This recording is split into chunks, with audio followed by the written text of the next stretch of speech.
Kiev est plongé dans l'obscurité totale, et le monde retient son souffle. La ville, qui quelques heures plus tôt vibrait de lumières et de rires, semble soudain figée dans un silence oppressant. Les rues désertes sont balayées par des vents glacials, et seules résonnent les alarmes, comme des avertissements lancés depuis le ciel. Les habitants se pressent derrière les fenêtres, écoutant le souffle des flammes, sentant la peur s'insinuer dans chaque recoin. Chaque éclat de lumière, chaque explosion lointaine devient un rappel brutal de la fragilité de notre existence. Mais au-delà de la peur, il y a ce moment étrange où le temps semble se suspendre. Les pensées se bousculent. Qu'avons-nous pris pour acquis? Quelle sécurité considérons-nous immuable alors qu'elles disparaissent en un instant? Dans cette obscurité, les cœurs cherchent une lumière, et les esprits se tournent vers ce qui est éternel. Le regard se pose sur l'horizon enflammé, et malgré le chaos, une vérité surgit.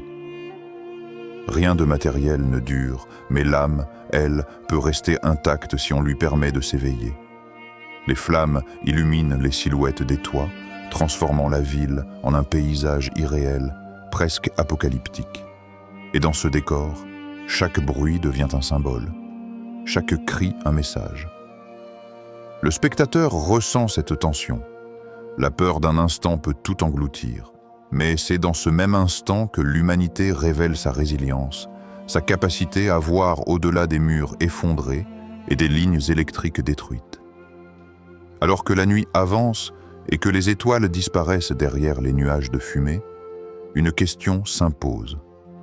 Quand tout semble perdu, où se tourne le cœur humain?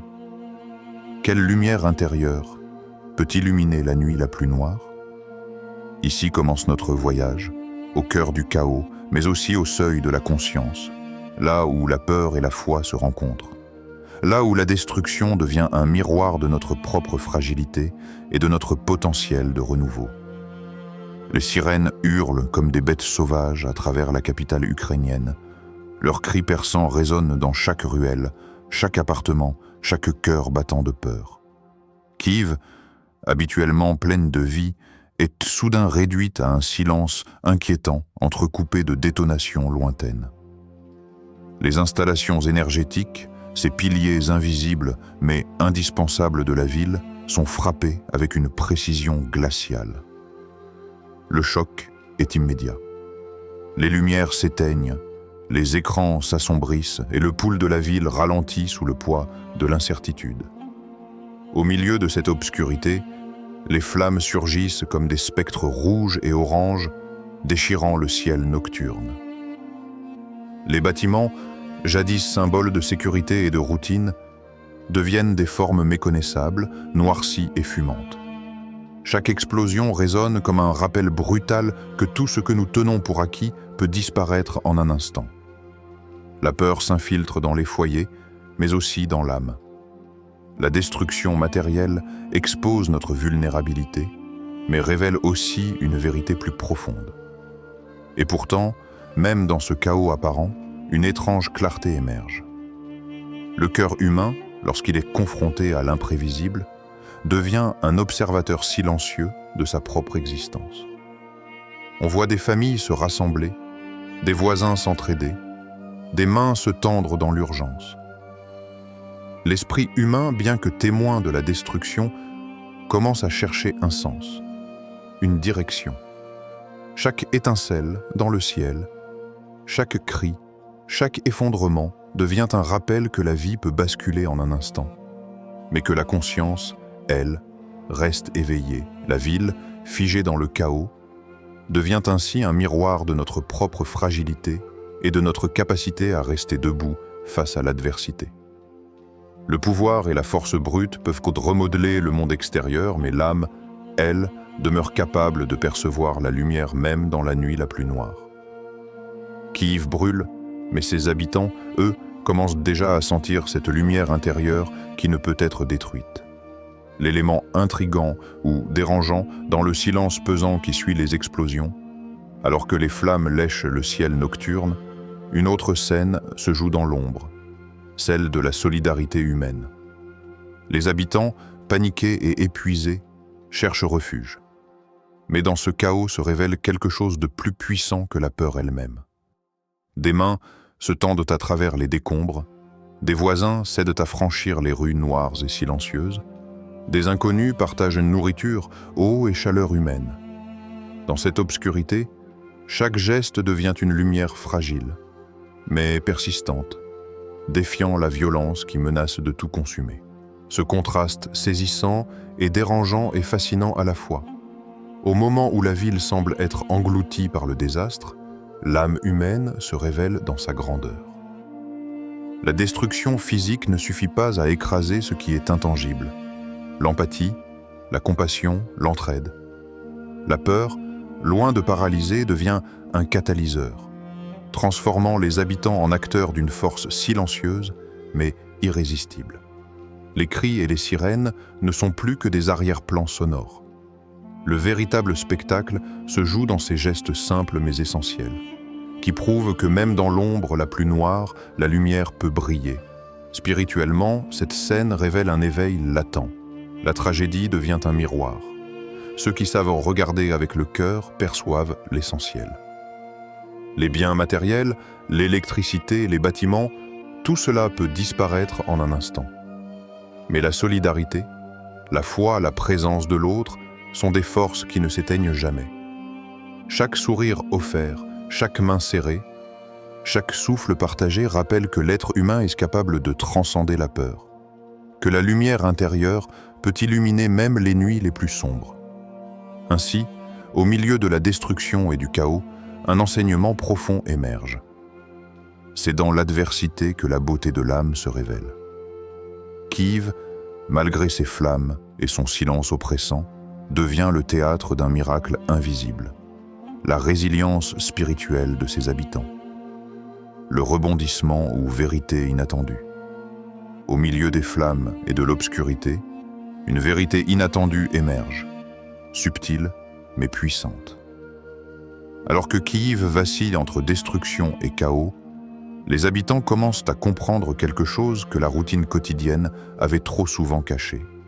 La fragilité absolue de tout ce que nous considérons comme essentiel.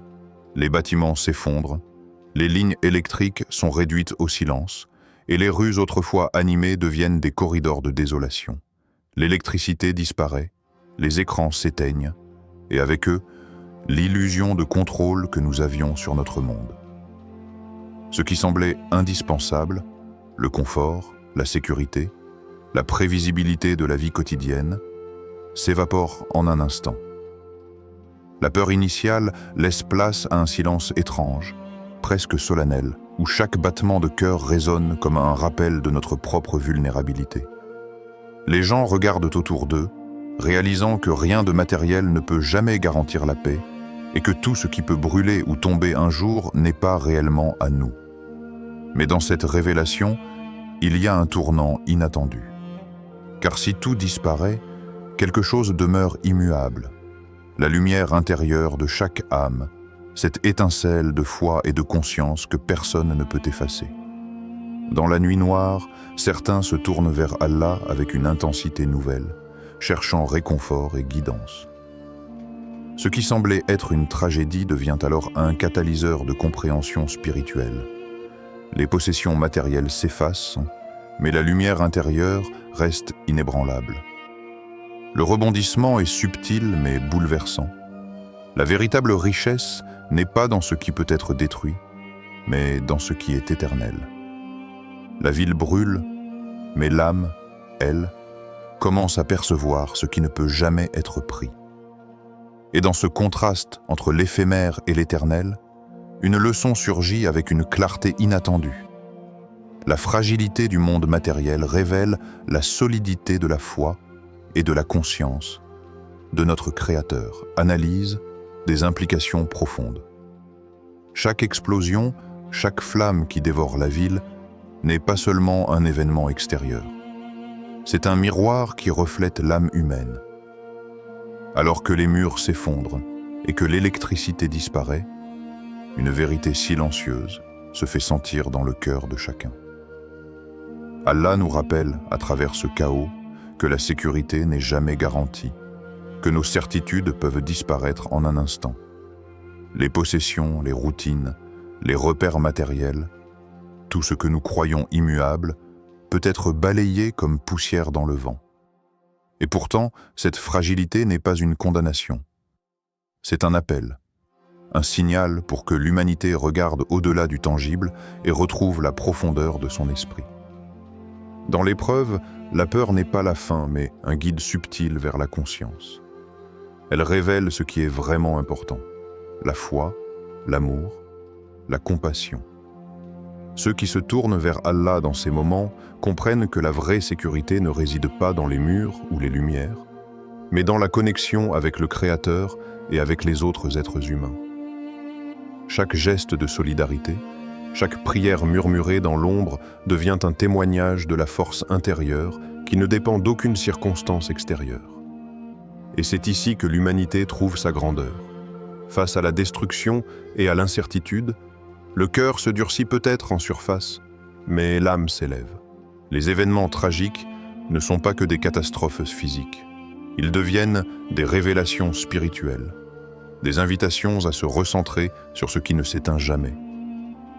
La peur, le chaos et les flammes, paradoxalement, sont les catalyseurs de cette lumière intérieure. Elles rappellent que chaque crise est une opportunité de renaître, de purifier l'esprit et de renforcer les liens avec Allah, avec les autres, et avec la vérité profonde qui habite en chacun de nous. Ainsi, même dans la nuit la plus noire de Kiev, une illumination subtile se déploie. L'épreuve transforme, l'âme s'éveille, et la vraie force humaine apparaît, plus lumineuse que jamais. Kiev brûle. Les flammes déchirent le ciel nocturne, projetant des ombres dansantes sur les rues désertes et les bâtiments noircis. Le vent transporte l'odeur de la fumée et le fracas des structures qui s'effondrent, rappelant à tous la force brute de la destruction. Pourtant, au milieu de cette noirceur totale, quelque chose d'inattendu surgit. Une lumière fragile, mais persistante, qui traverse la peur et le chaos. C'est l'espoir, c'est la résilience. C'est la preuve que même lorsque tout semble perdu, l'esprit humain conserve sa capacité à s'élever.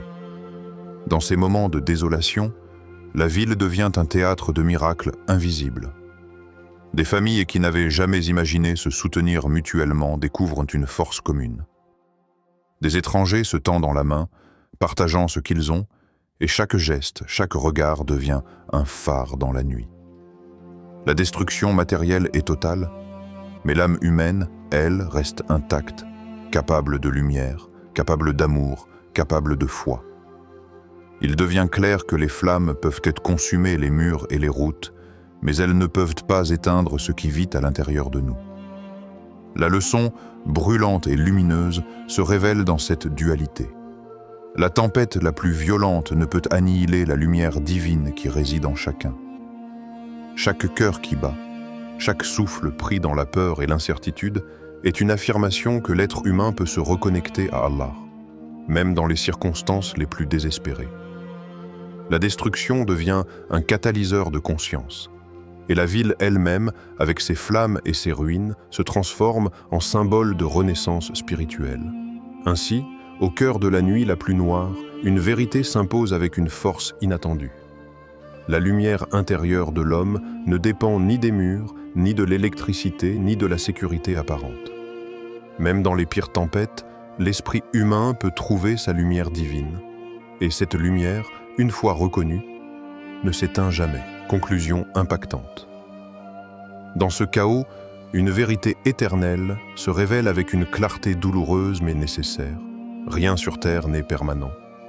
Les murs s'effondrent, les lumières s'éteignent, les villes brûlent, et pourtant, une dimension immuable subsiste. C'est la lumière de l'âme, cette étincelle que personne ne peut toucher, et la guidance d'Allah. Cette force invisible qui oriente chaque pas même dans l'obscurité la plus totale. Les événements tragiques de Kiev ne sont pas simplement des catastrophes physiques.